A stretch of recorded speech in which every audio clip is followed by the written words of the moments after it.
Vigjilja e Pashkës u kremtua në kishën e shenjtërve Pjetri dhe Pali në qytetin e Lushnjës, ku qindra besimtar katolik morën pjesë në liturgjinë e shenjtë të drejtuar nga Don Paulini. Ceremonia nisi në oborrin e kishës, pranë zjarrit të bekuar, ku ndez qyriri simbolik që përfaqëson Jezu Krishtin, dritën e botës. Pas bekimit, të gjithë besimtarët morën dritë nga ky flakadan i shenjtë dhe më pas hyn në ambientet e brendshme të kishës për të vijuar me meshën solemne. Atmosfera shpirtërore dhe lutjet për paqe, mirësi dhe begati në familje karakterizuan këtë natë të veçantë për besimtarët katolik, të cilët përmes urimeve dhe ndarjes së dritës përcollën mesazhin e ringjalljes, shpresës dhe dashurisë. Vëllezër e motra,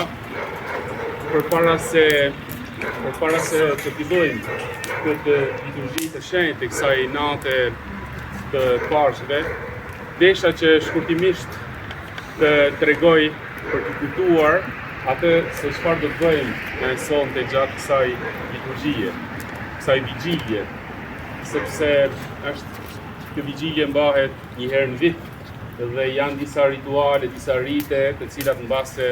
nuk i mbaj mend sepse për një vit na ndodhin shumë gjëra, është e vështirë. Pashka mbetet festa më e rëndësishme e kalendarit të krishterë dhe kremtimet si kjo në Lushnjë dëshmojnë për besimin, traditën dhe bashkimin shpirtëror të komunitetit.